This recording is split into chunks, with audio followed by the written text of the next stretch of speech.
Hannah, thanks for making time to talk to me today. I'm intrigued. We were very intrigued as judges by your application because it was in many ways non-standard. Do you want to maybe start by explaining what it is that your company does? And it's called Mallorca SUP. What does that mean? So, Mallorca SUP Company is simply stand up paddleboarding. SUP is a phrase that has been used as an abbreviation for a long time now.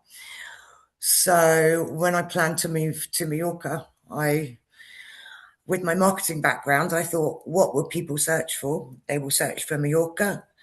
Will they search for stand up paddleboarding? A bit of a long search term. So, I ended up with the Mallorca SUP Company. Well, I've obviously shown my ignorance, Hannah, that I didn't know what SUP stood for until I read your application form. But there we go. I'm not exactly in your marketplace, I don't think, at 74. I'm probably a bit past stand-up paddleboarding. At which point you're going to embarrass me, aren't you, and tell me that people of all ages do it. That people have. That people of all ages do stand-up Absolutely. paddleboarding. Absolutely. It's one of those things. If you know, you know. I still have clients that come to me, even when they're having the lesson, and ask me what SUP stands for. Something people think it's sub, as in submarine. Some people think it's sup, as in any other reference. So it's not ignorance at all. It's like anything that you do. If you know, you know. If you don't, you don't. So do people of all ages actually stand up and paddleboard? Yeah. Now, what struck us as different about your stand-up paddleboarding company is you seem to put most of the effort on people getting to understand the sea and the ocean and the beach and all the rest of it, rather than necessarily focusing on the activity of stand-up paddleboarding. The emphasis seemed to be on helping them to, I guess, make a relationship with the sea. Yeah, absolutely. From the very start, for me, setting up the business was not about teaching people to paddle. It was a 360-degree experience. So, from my perspective, paddleboarding is secondary to the reason that I do paddleboarding, and this is for two reasons. It's for nature reasons and for mental health reasons. For me, really, the paddleboard is the vehicle, and the experience is seeing things that maybe people on holiday don't get to normally see. Very few people can go on the water unless you have a deep pocket and you can hire a boat with a captain. And what this enables people to do is be out on the water, seeing things that they would never normally see. Tie into that the feeling that you get when you're on the water, which is this feeling of calm, this feeling of tranquility, this the look that people have on their face when they come, and then the look that people have on their face when they leave. It's what the business is all about. So what kind of transformation are they experiencing, do you think? I think the transformations that people are experiencing, especially in a world where we are controlled by technology, social media, our lives are run on our phones. If it's not the phones, you're at work, sat on computers. Most of the people that come on holiday to see us have, most as a generalization, but most have 9 to 5 jobs, or they're in high pressure environments.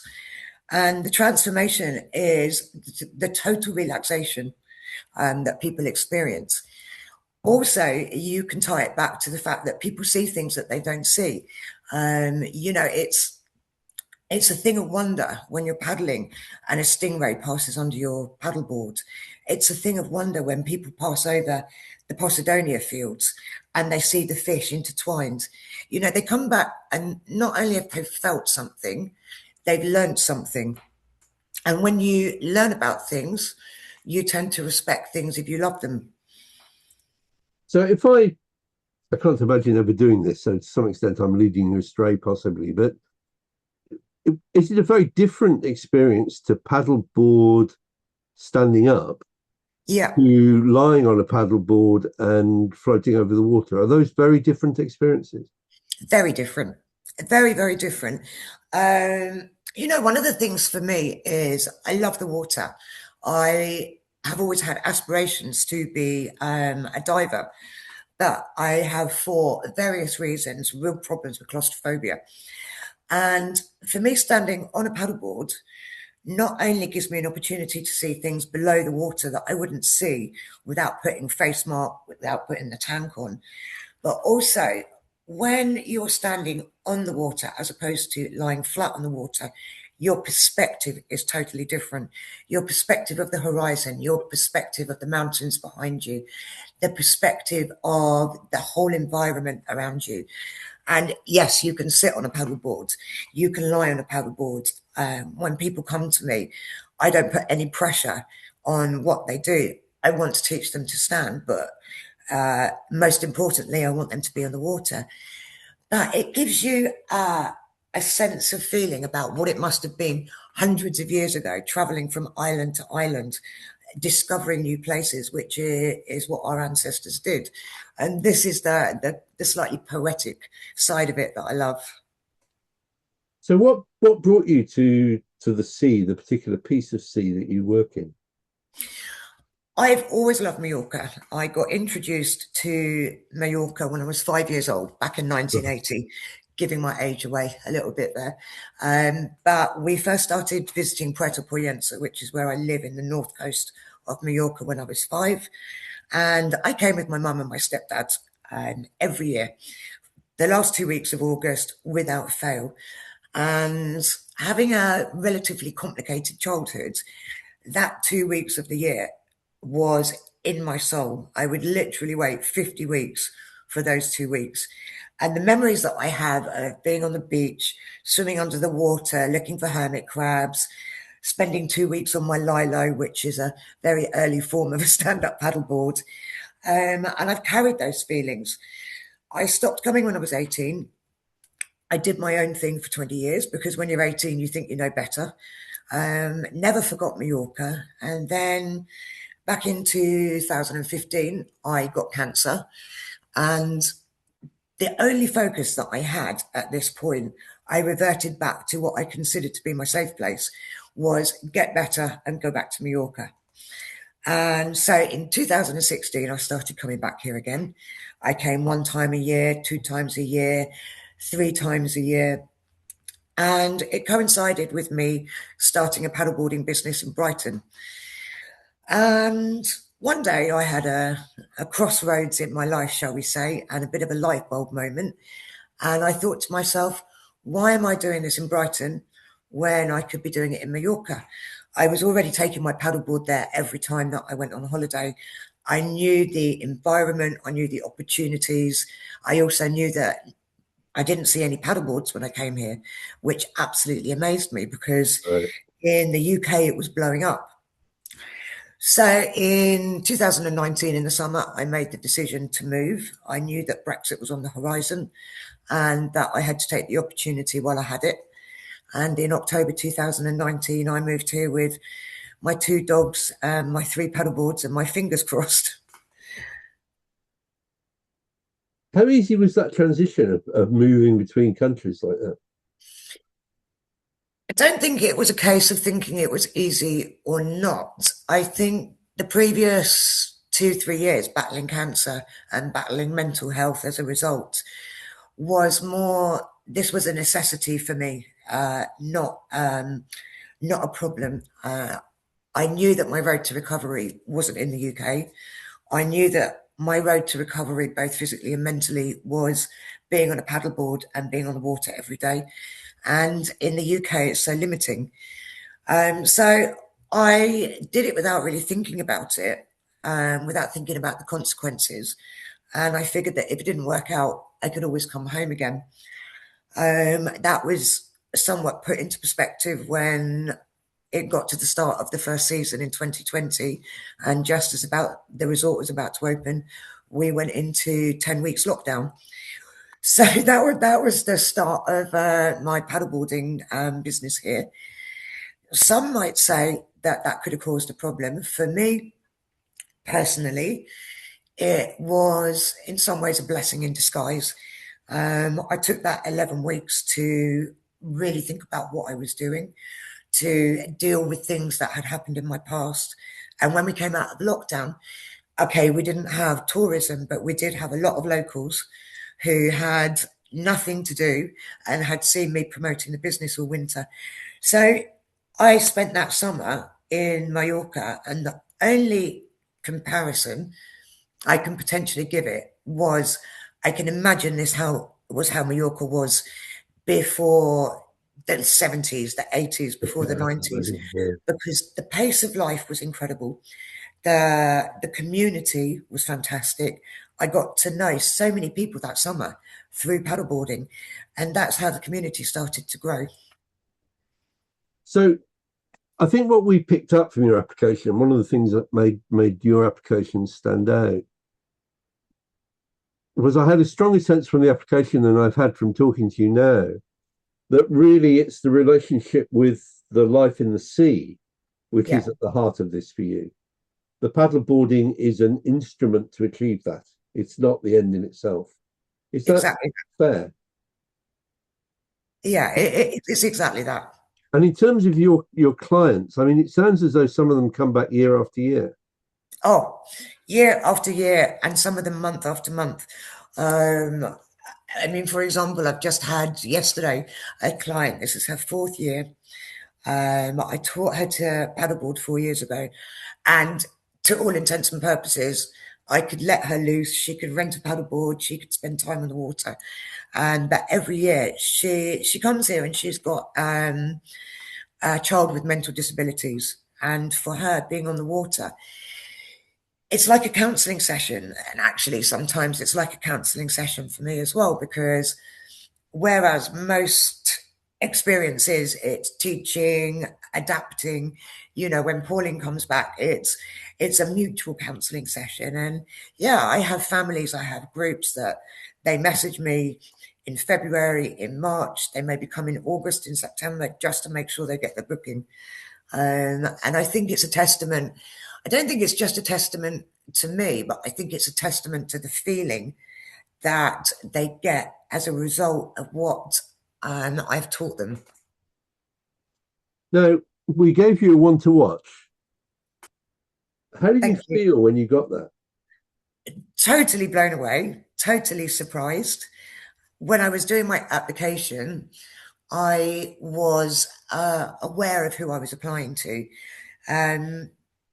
But this year, I have really wanted to push myself out there, to try it. It's 7 years now. This is my 7th season. And I do feel like we have something to shout about. And diversely enough, I asked my friend ChatGPT, as a business that does this, what can you recommend? Is there anything that I can apply for to further what I'm doing? And the first thing that it came up with was you guys. And so I applied, and then I got the application form back. I looked at the detail in the application form, and I took it as a real challenge. What I liked about it was I very much left my kind of corporate business side behind me in Brighton when I moved here. I'd done 10 years of networking. I'd done 10 years of business to business. Brighton is a great place, but it's very, very emotionally draining. And I haven't really looked at the business to business side of things before. So what it did for me was really focus my attention on what we do, why we do it, and what we could be doing. So yeah, I was blown away when I got the message from Debbie. Absolutely blown away. Extraordinary. Yeah, that is just extraordinary. You take my breath away. It's unusual. People don't normally manage to do this to me. The fact that you found this on ChatGPT just is extraordinary. I'm very pleasing, because I'm pleased that we've been in contact. Do you realise why we gave you one to watch, though? Why do you give me one to watch? Um, my understanding is that you have seen that I have potential for the future. I don't think it's just about what I'm doing now. I think it's about um, potentially giving me something to work towards, potentially seeing that I've not grown the business to its full potential. That's what I think. Maybe you can tell me. No, I mean I think that's entirely right. And in your application, you told us about something you've been planning to do in Brighton, and you didn't do it there. Yeah, Um, but for me, it was a really interesting way of engaging people through a leisure activity. And clearly, people, I imagine most people at least, paddleboard for fun.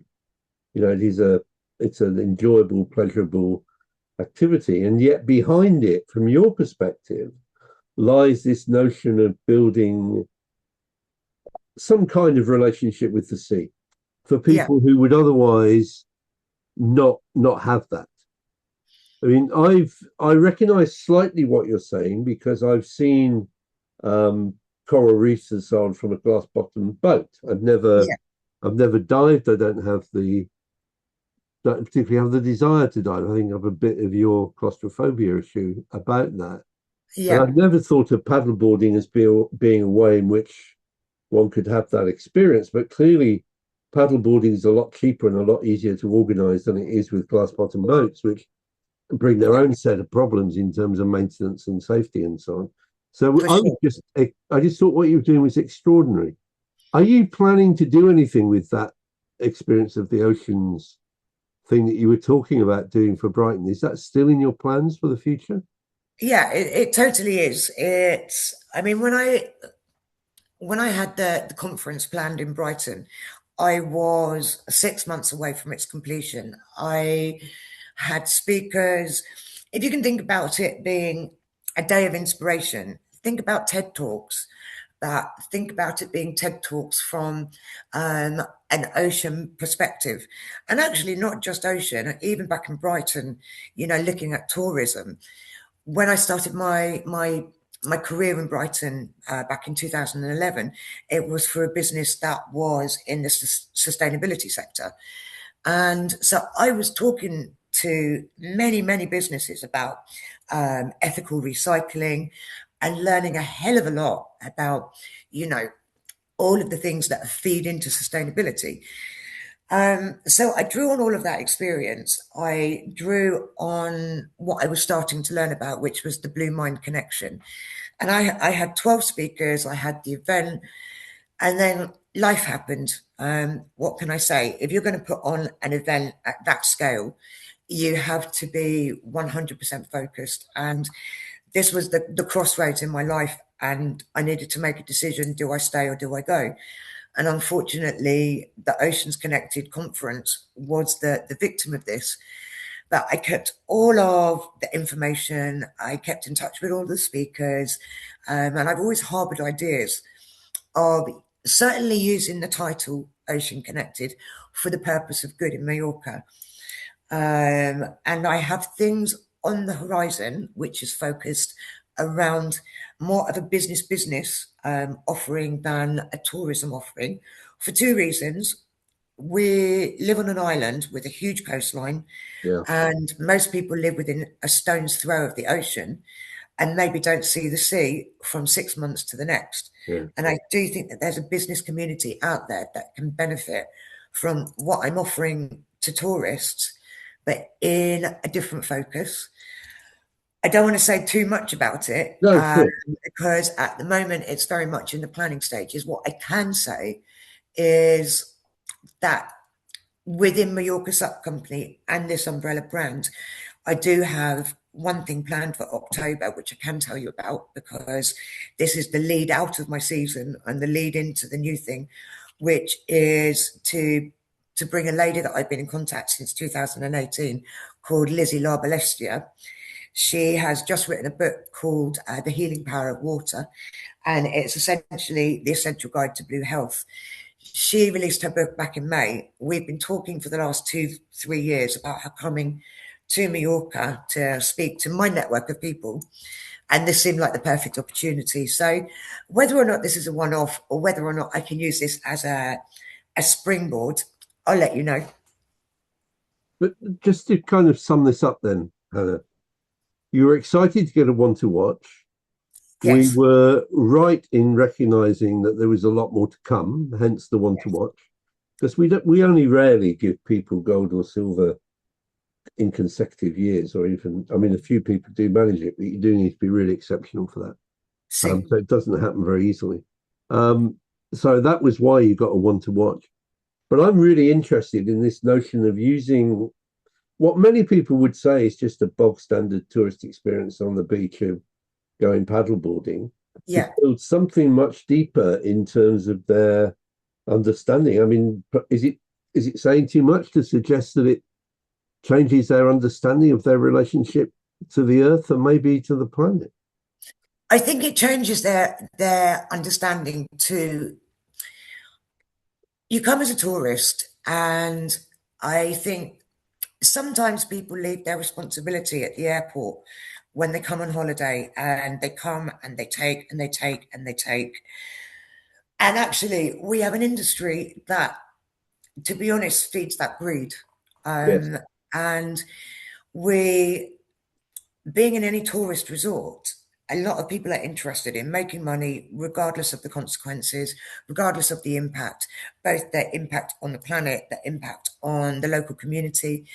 I think what we do, I can hand on heart say, I think we are about as zero impact as you can be. We are zero impact. We don't create noise. We don't create rubbish. We don't use fuel. We use humans to power the craft. Our business is a tiny little garage that we've converted, and it's been converted using reclaimed materials. But most importantly, we make people think about their choices. You know, when people are stuck with me for an hour or for 2 hours, they can't get away from me.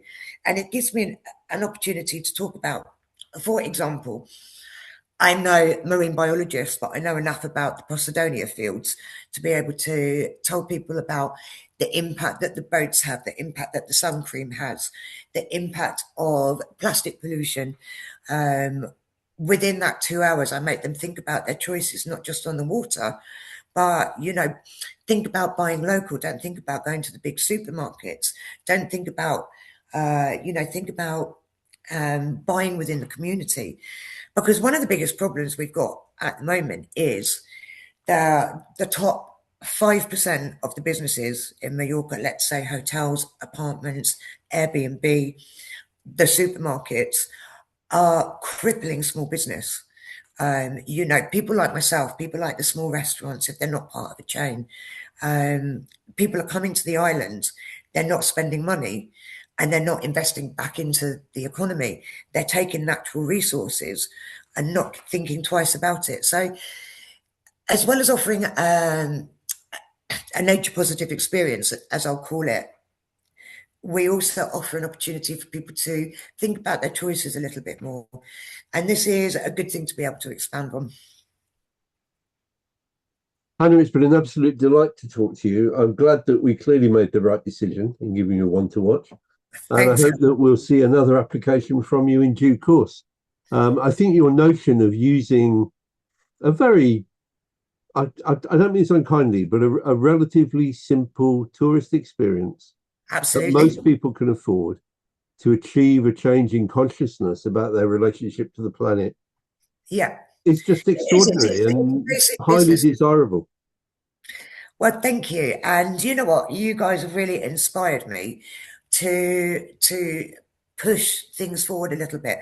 I hadn't touched LinkedIn up until 4 weeks ago, 5 weeks ago, when I heard from you and Debbie. And, I kind of forgot about it as a source for good. So yeah, watch this space. We Coming will. soon. Hannah, keep in touch, eh? Will do, will do. Lovely to speak to you. And you.